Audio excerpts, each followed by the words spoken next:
Well, welcome back to Awake and Alive, the Ascension and Consciousness Convention. And our last, but certainly not least, speaker, I'm very happy to have the privilege of introducing to you Stephen D. Kelley. I've personally known Steve for 6, almost 7 years. Time flies when you're having fun or you're taking a quantum leap. And Steve has a very interesting background, and he's going to share that with you.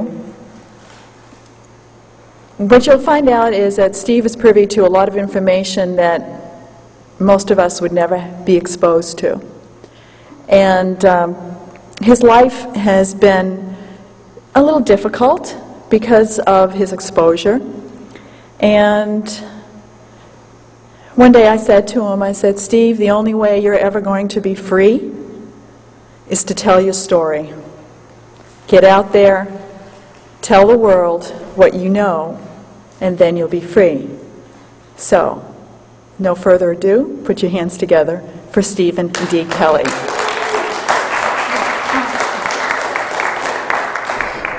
Thank you, Dee Marie. Okay. I'm going to juggle 2 wires here. Pardon me. I don't like standing behind the things, so I got to move around. Okay, I was here about a month ago at the Alchemy event, and that's where I met Jerry, and that was my debut. It was the first time I really went public with my information, and we ran late. It was just kind of like this event here. We only had so much time to work with. I had an hour to speak, and I had so much I wanted to say. I didn't really even talk about myself, my own background, but I dove right into the good stuff. So tonight I'm going to try to give a little more background on myself and a little more story, and I'm going to try to explain some of the misconceptions that seem to have popped up since my stuff has hit the internet. And then I'd like to address something that I've also noticed in this field, and that is the way that the conspiracy theorists and the metaphysical types and the spiritual types and the scientific types, they just can't see that it's all connected. I want to kind of try to show how that stuff is all connected, because we're all working towards the same cause. And if we're lucky, I'm going to talk about energy and maybe even healing. Okay.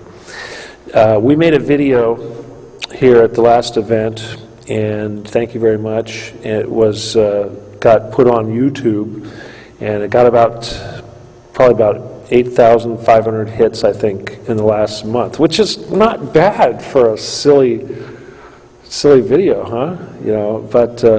And so I want to thank everybody out there that has listened to the interviews and what have you. But I want to address some of the negative stuff that came up, and of all the people, most of the stuff was very positive, but a couple things that were said was kind of negative, and it was kind of silly, and this just kind of showed me why I need to talk about this. Let me see, what did they say? One guy said, "That's not how a CIA guy talks. They don't talk like that." And I said, he says, "They don't look like that. Oh, he sounds like David Icke, or he's just spouting that metaphysical nonsense." Or my favorite, "I don't like his ponytail." It's like, okay, fuck you. Excuse me, but okay, there you go. That's for the guy who doesn't like the ponytail. So, back to the story. Okay, the CIA stuff. I want to address the CIA stuff because a lot of people think, they think these alphabet agencies, a lot of times there's a lot of different alphabet agencies, and we'll say CIA, and that's a euphemism for all these other agencies. So spooks, spies, alphabet people, whatever you want to call them, that they all kind of will lump them into all the same thing. And not everybody that's in this industry gets a paycheck from the Navy or from Washington. I mean, okay, all the CIA people, the Navy writes all the checks for those guys, okay? And not everyone that's doing this gets a check from the Navy. There's cowboys, okay? And they're real cowboys. And these guys live off the fat of the land, and they use the information that they get to stay one step ahead. That's how they make bucks. I mean, come on, it's an intelligence agency. Of course they know what's going to happen, so they cash in on that stuff. But that's what I was. I was a contractor. When I first got involved in this stuff, I was relatively young, and this was when Saddam Hussein was fighting Iran. Okay, and they used dummies fresh out of school like myself to get involved in this stuff, because that way if things went bad, they could throw us under the bus and move on to the next naive person to take advantage of.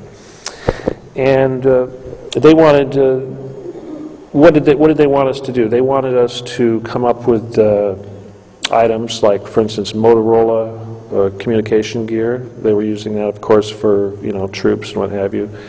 And that was no big deal. And they were going to pay 100% markup. So whatever it cost for the product, they would pay double. This was like, wow, what a great deal.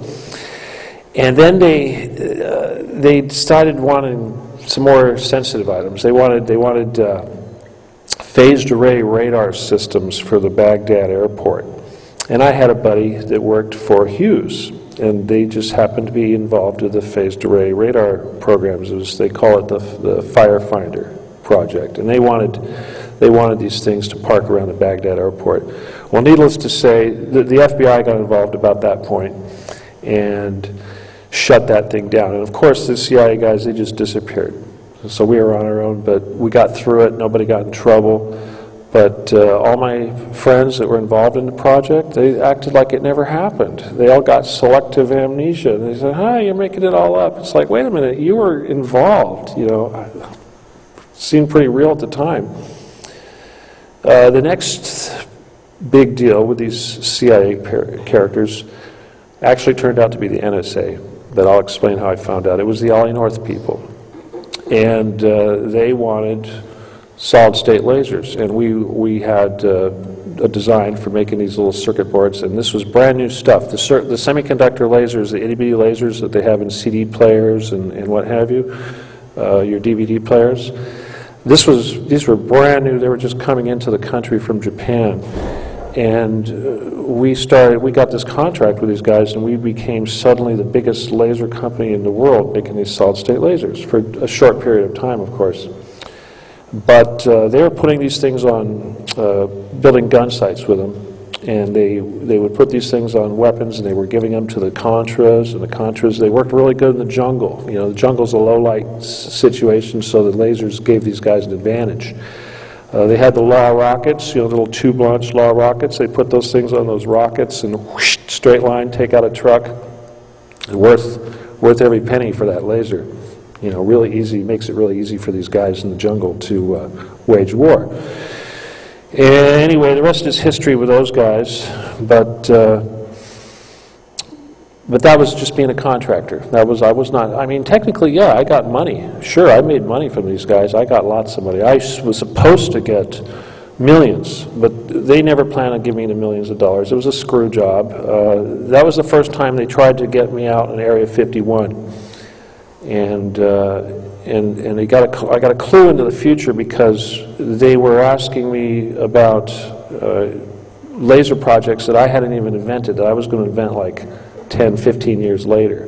They already knew I was going to do it. I had no idea had no idea that I was going to do these things, but they knew more about me. I had a falling out with those guys, got hooked up to the Billy Meyer people, which is the Pleiadians and the UFO guys, and that's where I learned all about this UFO business, and I thought, I don't know if I believe this, but filed it all away, okay? But dealing with these NSA people really messed with my head, okay, because they were killers, and I was a kid, and I thought, God bless America, one nation under God, and all that sort of thing. I didn't think we did stuff like that, death squads and men, women, and children, and just, apparently we do, and I'm very cynical about that, and, if you know me, I am very, very, I hate that, especially when children are involved. That was not the last time I was dealing with the CIA. I also was involved with another guy who was building a big flashlight that was called the plasma beam. And this thing wasn't just a flashlight. This thing was, they used it as a weapon. It was so bright. Hell, they used this thing at Waco. Okay, they had this, they would put these infrared filters on this thing, and they would shine it into the windows of the house at Waco. And these people wouldn't even know that they're doing it. It's enough light to blind you, and it's infrared. You're looking at it, you don't even know that your eyeballs are being fried. And this is one of the many nice things that they did. But they also use them for search and rescue. It was the sort of thing, you stick it up in the sky, it looks like a lightsaber. And this is the pilot. They'd use this like when that pilot crashed in Yugoslavia, when we were fighting Yugoslavia, they used one of those things for that. But those people were the ones that were telling me that I dealt with the NSA. Before that, I didn't know. After that, I got involved with these Templar Caver people, these Bilderberger types. And we talked about that, about the Getty, because that last big thing is I disclosed that these guys have got this big fortress underneath the Getty here in Los Angeles. And I'm still here today. They haven't killed me. Nobody said nothing. You know, I've been waiting for, I'm sitting by a window, I'm thinking, is that car is somebody going to shoot me through that window? But I haven't been poisoned or nothing, and I'm here talking about it today. And, 8,000 hits or 8,500 people at least to watch that video know all about the Getty now. And that's all over the world. I've been all over the radio talking to probably at least 100,000 people by now, all over the world. I was on the radio the other night, and there was 2 million people in the audience. I'm thinking, wow. And the people, nobody has heard this stuff. And I'll tell you, this is a big deal. This is a weak link over there. So that was the juicy stuff. People like the juicy stuff. Now we're going to move on and try to get into something a little more positive. Yeah, we're not going to get political tonight or anything like that. The business with the conspiracy theory and the metaphysical and whatnot, you're seeing a lot of tension right now in the industry. Now, this is a billion-dollar industry, okay? The whole ET, what have you, conspiracy theory, your Jesse Venturas, your Alex Joneses, et cetera, et cetera. And you'll notice there's been a little bickering going on with, between Jesse Ventura and Alex and David Icke. And a lot of people, some people, they don't want to connect the dots. They want to look at some dots, and other people want to look at other dots, but they don't want to tie it all together. But it does all tie together. And that's so important. So let's kind of look at ways that we do struggle. The conservative Christians and the metaphysical types don't see eye to eye. Okay, when I teach Reiki, the first thing I try to do is I try to show them how in the Bible it says this is a good thing. Christ said, go ahead and do it. Go out and do it. It's a gift. When we do healing, we're channeling the energy. It's not coming from us. It's not us. We ask for permission to do that, and we ask for that energy. The conspiracy business, people they look at motives. Everybody wants to attach a motive to anything. Anybody does something, they want to look at a motive. Humans, this is something humans do. We all think, how could they do that? What could their motive possibly be? I don't understand the motive. It's like, just because you don't understand the motive doesn't mean that they don't have a motive. And usually, the motives are multiple motives. And this is one of the tools that they use to confuse you. For instance, Flight 800, why did they shoot down Flight 800? Or any of these things that they do. You think, oh, well, they did it for this reason. No, they did it for this reason. Well, they did it for all these reasons. They always cover multiple bases. And one of the reasons for doing this is because a lot of times these groups that do these things are actually combinations of little groups with different agendas, kind of like the Congress. But that's what they'll do. And a lot of times people will argue, they'll say, oh, the Nazis did that, or they'll, well, no, it's the Zionists. Look, it's the Zionists. No, it's the Masons. You're like, no, it's the neocons. They're all in bed together, and whenever they pull off an operation, they usually all get something out of it. Okay, so that's one of the things they do. The other thing they do is, when they shoot something, like when they shot down the plane, people say, oh, there's a bomb on board. Someone else says, oh, there was a laser. Someone else says, no, man-made lightning. Or someone else says, no, it was a missile from the frigate cruising around. It was all those things. That's what they do. They say, oh, you know, we found explosive on the seat cushion here, and this hole was here, but the pilot saw this, and we argue. That's what humans do. Oh, my answer is right. I know more than you do. Oh, you're wrong. That's an ego trip, and we don't see, instead of arguing, we don't see the big picture because we're too busy arguing about these details. And they use this tool over and over again. 9/11, Twin Towers.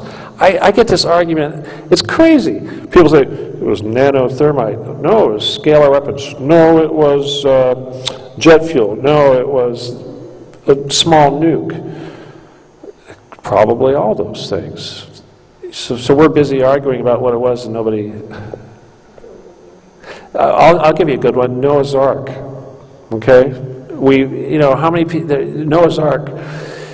Well, there's this big anomaly in Iran that looks kind of like an ark. No, there's this big anomaly up in Mount Ararat that looks like Noah's Ark. No, it's this one. No, it's this one. And so everybody's so busy arguing about which one of these things is the true ark that they don't want to admit that there is actually an ark. They get past the whole question. Guess what? There's two arks. That's the answer. That's the obvious answer. People don't see that stuff. Back to the conspiracy theory stuff.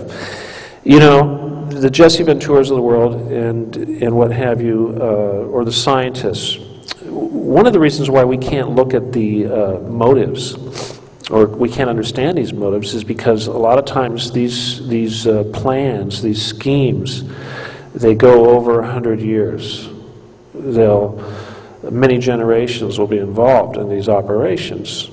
And people don't like to think in terms of more than one lifetime. We think, oh, this evil human is doing this. Well, when they're dead, it's not going to continue, and it'll be over with that human. Well, it doesn't work that way. It's like the Masons. They've been around for a pretty darn long time, and their agenda is something that they've been planning for years and years. Obviously. I talked about the protocols. Again, I'll bring it up. Nobody's got me. Nobody has complained about me actually bringing it up last time. It used to be they'd crucify you if you even said that in public. So, there I go. It brings up prophecies and talks about things, and it was written over 100 years ago. And it reads like a book of current events. So this gives you an idea of just how long it takes for these plans to come to fruition, So and a lot of times, and I'll tell you what I found really quick when I had my falling out with the CIA guys and all that was that, and I had to go back and I had to study. One of the things about these spy groups, and you're not going to find this out unless you get really deep into it, and that is that they're very much into what I first thought was religion. I thought, wow, this religious stuff really seems to play a big role in everything these guys do, or everything they plan. And then you start seeing the astrological stuff, all the big operations that are planned out to constellations and events, astronomical events. And pretty soon, and then you trace this stuff back through history, and you're looking at the motives, and you're like, okay, well, this group came from this group, they came from this group, these guys, so and so begat so and so, etc., etc. You get back to the flood really quick, and then you think, oh, wait a minute.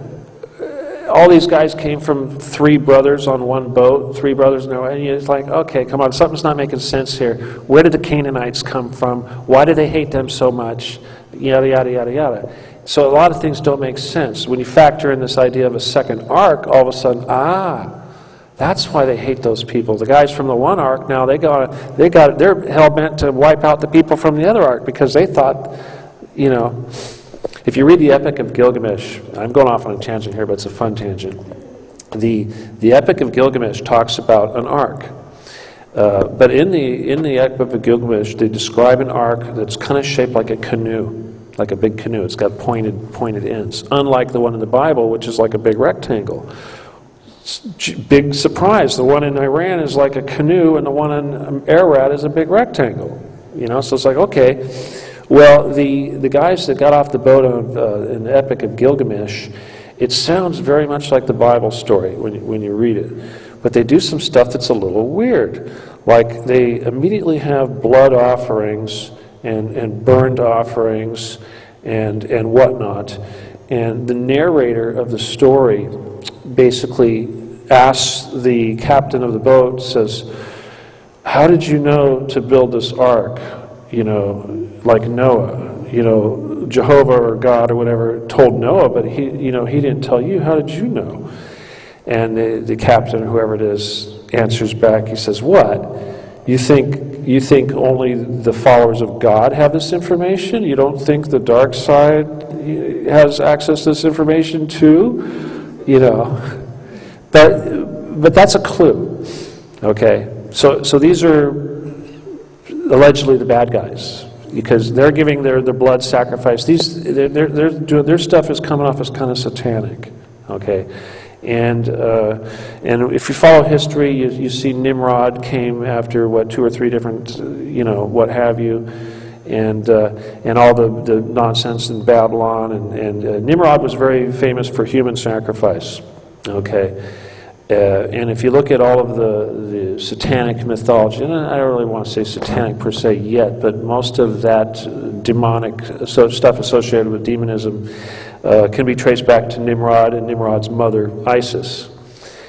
Now, today, if you look at the power structure that rules the world, and these guys have been ruling the world since the flood, and probably well before that, they are following the same rituals, they are worshiping the same deities, it's essentially Isis and Nimrod and et cetera, et cetera. And they're still doing blood sacrifice. And, when you go down underground in these bunkers and you're dealing with these cavers, they're doing the blood sacrifice. And, and for that one reason, probably alone, is a good enough reason to never want to be one of those people. They convince you that you're so much better than everybody else, and that you're a god amongst men, and they're Olympians, and we're just like, titans or whatever the heck. You got to be pretty screwed up in the head to think that you're a damn god walking amongst men. And but these people are like that, and this is why, and I've said this before. This is why these guys don't think twice of mass murder and shooting down airplanes and spraying us with chemtrails and sending out zombies to commit heinous crimes, to enact even more heinous crimes against us.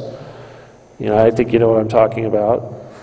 But anyway, so I guess the point I'm trying to make with respect to that is that there is a dark force involved in this. Whether or not you want to believe in Satan, Lucifer, whatever, that's your prerogative. But you must understand that these people that rule us do. And this is why they do these things. And when you're out there looking for a motive, and you're out there trying to understand why would they do these things, how could humans do these things to other humans? It's like something the other day, somebody said, as an Obama supporter, they said, our president would never do that. And I'm like, wait a minute, the guy's bombing children in Pakistan every day. What are you talking about? He doesn't think twice about killing children. So you don't get in those positions of power without selling your soul. And that applies to almost any industry, corporate industry, the entertainment industry, obviously, and whatnot. And I'll tell you, you got to also understand that, when we talk about the entertainment industry, that applies to this industry too.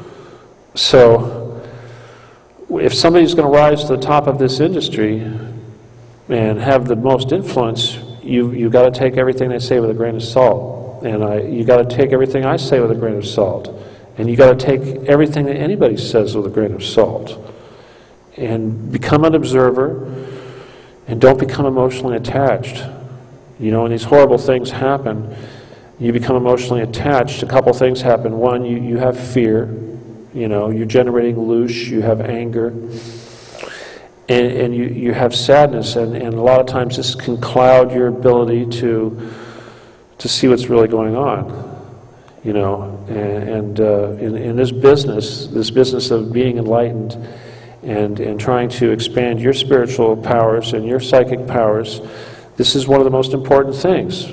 Controlling your fear, becoming emotionally detached from as much of your environment around you as possible, because that's a tool.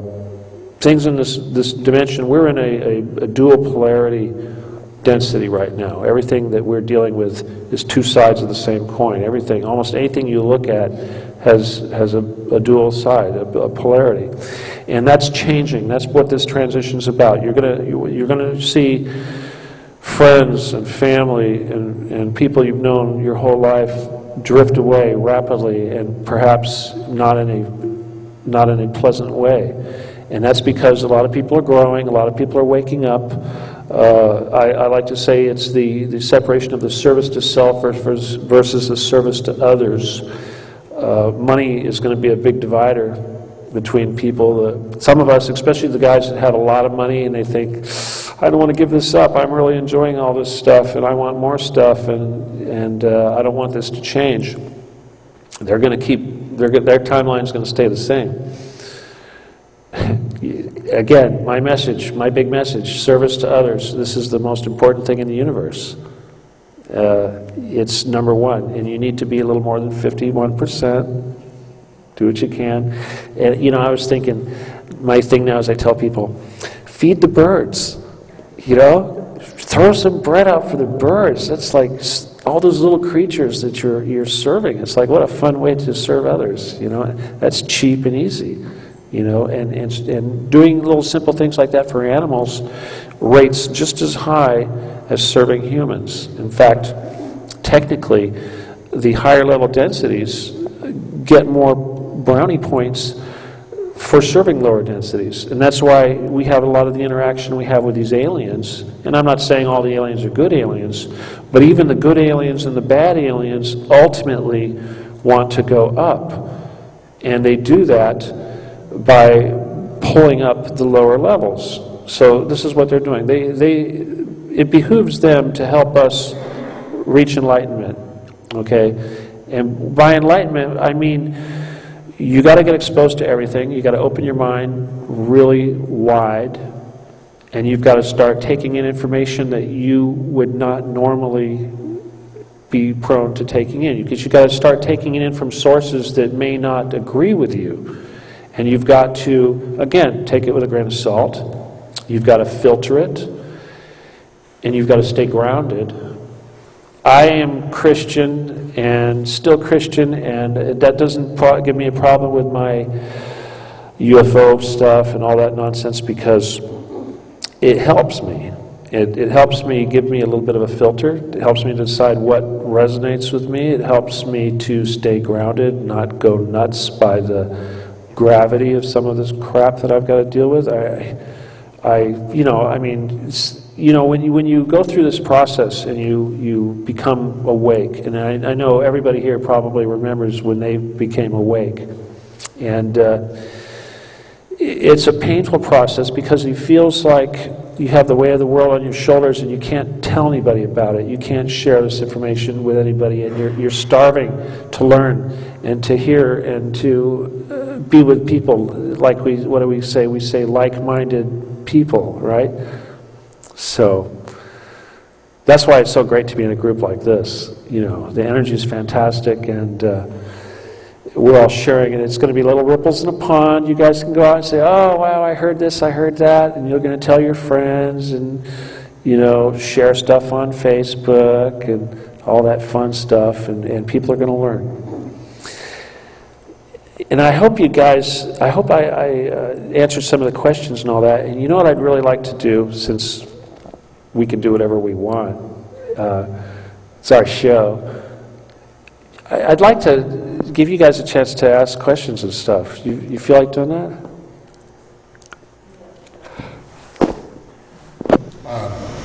Anyone who has some studies with Edgar Cayce referenced this way back to a point where he's talking about the sons of Belial and the sons of one. What's interesting about this that I found in my native studies was that he also actually related to how this dark side that has been there since whenever was part of the, and this, I don't say this to be insulting, but this is just something that Casey spoke of, that part of the European invasion into the native lands is a repeat of this same war. The Iroquois actually had a history through Casey to Atlantis. And he's actually talking about how these negative or dark essences that have always been around, you're still involved with them. It's not like they've gone away. As a matter of fact, they're trying to increase their presence. And this is one of the things I've said in some of my talks, is that we need to be careful what we give our hearts and mind to, because those are easily influenced. So it's fascinating to listen to some of what you're saying, because these energies are not copacetic. So my question was if you had heard of any of that. Well, I try to, when I try to counsel people about the dark energies, and one of the most important things that I stress with people is that you have to have a spiritual armor or a psychic armor. And again, service to others is a great way to get that. You know, the dark energies, we let the dark energies into our lives, you know, and it's just as easy to build that shell, that magnetic field around us. And you know, with the stuff with the chemtrails and all that, you know, we got rid of all the orgone. You know, the orgone's a nice way also, having that around you. That's kind of the same thing. You're around dark energies. And the other thing is the people that you're around. You know, if you're sharing your space with somebody that's got a really nasty energy field, you're gonna pick that up. So you have to choose your friends wisely. But thank you for that. I have something that I think I discovered, maybe other people discovered, but I will say this. Do you know the sun is exalted in what sign? Do you know? The sun is exalted in Aries, okay? And the moon is exalted in Taurus, okay? What do they have in common, the Taurus and the Aries? They have horns. So this is why this planet is going to be in constant feud. And I heard that it's going to be a big secret that the Illuminati will tell the people that they say that God and the devil are the same. And maybe, I don't know, this is something I saw on a YouTube video. They said that this is that's what they're going to start to tell the people. Now I'm looking, I'm like, why is it that the sun is exalted in a horn, horn figure, and the moon is exalted in a horn? So basically, I'm wondering, like, wow, you know, they're both horned. Why isn't it that the sun is not exalted in Virgo or just exalted in Leo? Both of them are horns. So that's interesting. So that seems to be why people will not probably find peace on this land. It's been from dark ages to this age to that, but people constantly kind of keep feuding and fighting with each other, because this is the planet really almost like the second war planet after, I think, human beings got, you know, left from Eden. They've never been right with each other. And now they're constantly, you know, when you see bulls fighting with each other, they're always going head to head. So all the human beings and all their split different religions and different races that they believe that they are, they're just going to always be head to head, because this is a planet that this is going to take place because of the fact that I believe the moon and the sun are exalted in horn figures, and then they say that the devil has horns according to what the Bibles or whatever they depict how he looks. So that was funny to see that those two cosmic things that we depend on, the sun and the moon, are both exalted in horn. Thank you. I just want to respond to one thing that you said about and I mentioned this in my last speech, but she's right. These, I don't really know what to call them, not really Satanists, pagans, whatever, but I've experienced this at least twice in my life with people that I've met who had some questionable belief systems. And when they were confronted with some of the more nasty side of the satanic stuff, you know, i.e. the altars and the human sacrifice, their immediate response was, oh, God and Satan are the same thing. You know, so you're right. They, you know, whenever you really challenge them on that, that seems to be their response. You know, I mean, they're not going to deny that Satan exists, but they're going to say, oh, well, you know, it's the same thing. It's just two sides of the same coin. Da da da. I don't believe that. You know, and they use that as a defense mechanism. That's where I think they got it from the idea of those two things, those two constellations. That's what I feel. Because where would that come from, and why is it that my only thing is I never understood in this life, why is that the devil was ever in heaven and then was cast down? You know, that was really strange for me to understand as a child. Why was he even there, and then somehow he was not good? What tainted him enough to be kicked out of heaven and down into wherever? Strange. Just strange question, really. I just wanted to add to a little bit of what you said with the sun and I'm sorry, hold on. Perfect time. Anyway, I'm sorry. What I wanted to explain in their belief system, okay, they worship the light. Illuminati means to eliminate, okay? The light to them is Satan, right? That's their God, okay? Confuse them, confuse the people, back and forth. The moon, full moon is sacrificial, okay? When the moon is full, that's when they do their sacrifices. Blood offering. Blood offering is in a lot of religions. Even by taking the blood of Christ in the Catholic religion and putting it in your mouth, that's another blood offering. In the Jewish religion, after they sacrifice all the children or whatever, they put a red X on the door so they wouldn't take the firstborn child. And that was done in blood. That was another blood offering from a Catholic. So this goes on and on and on and on in a lot of different religions. And the moon is symbolic to them for sacrificial time. Halloween is another sacrificial time that they worship. So is the sun. The sun is their light, their illumination.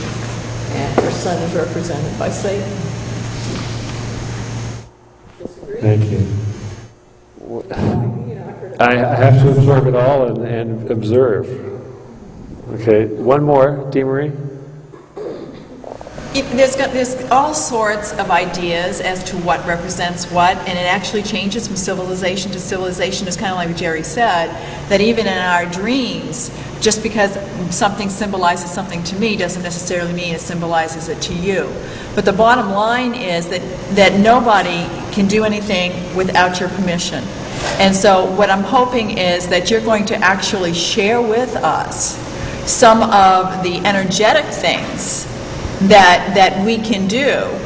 You know, the Course in Miracles says to gaze upon the crucifixion but do not dwell there.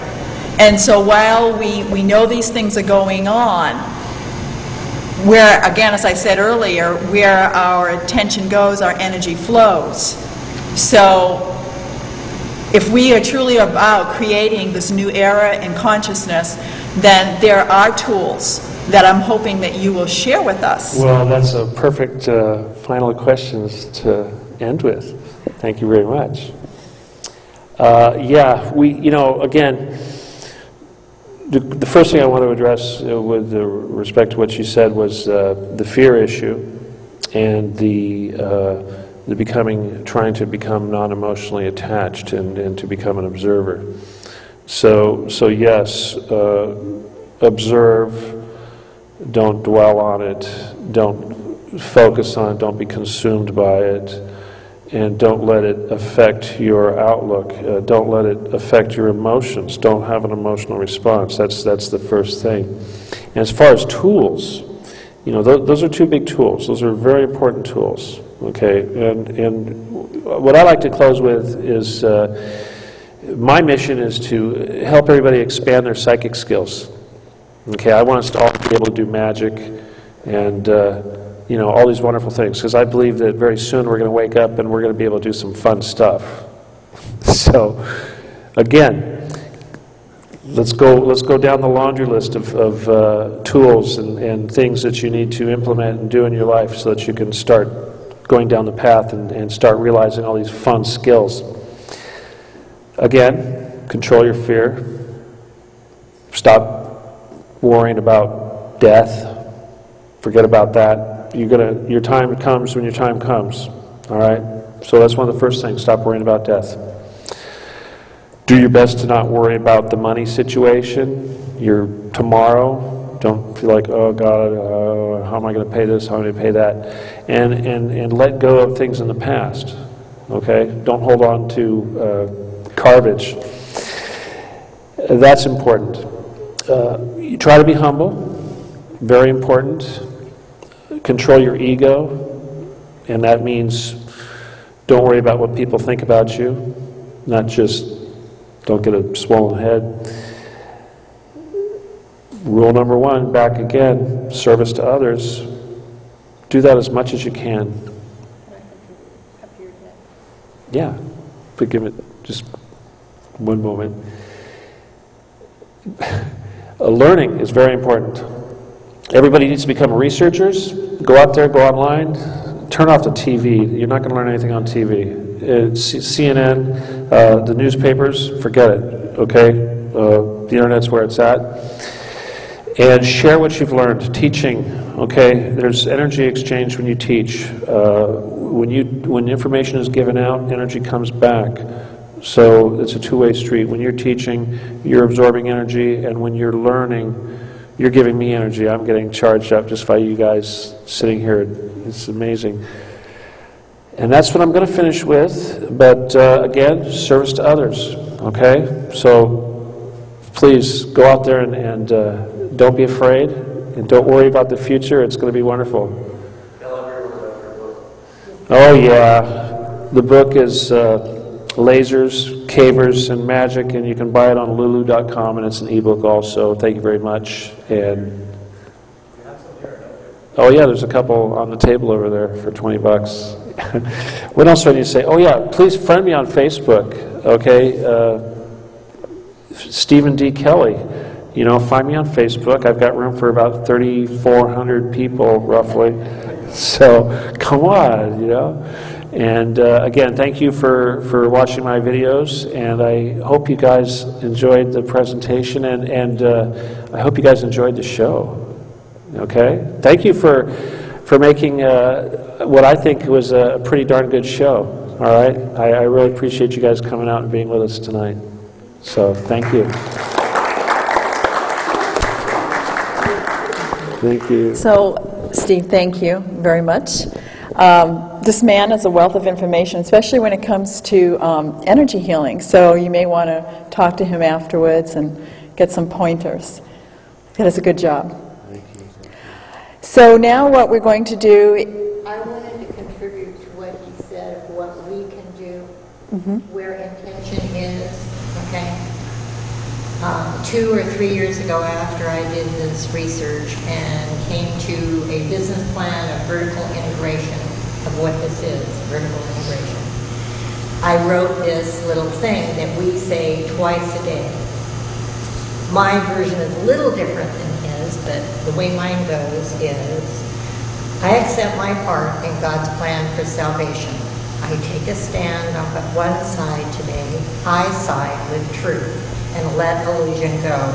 I will not vacillate between the two, but take a firm position with the one. God's peace and joy are mine. Let me be still and listen to the truth. Let me remember I am one with God. In quiet I receive God's word. Today no one can fail who seeks to reach the truth. I trust the plan, expect to have freedom from fear, freedom from want, freedom of speech, and freedom to worship God.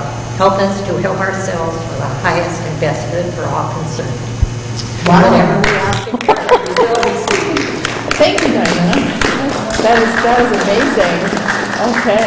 And she's right. You know, Word, in the beginning was the Word, and the Word was with God. And so basically, your intention and how you vocalize that, come up with your own mantra, and just use that as your anchor for protection, and setting the intention of the good that you wish to do in the world. As Steve says, the service to others, that's what it's all about. So I'm hoping what you took away today, you're all going to have your own takeaways, but that we can balance between the dark and the light, and we can focus on the light, because certainly that's the world that we want to bring into fruition.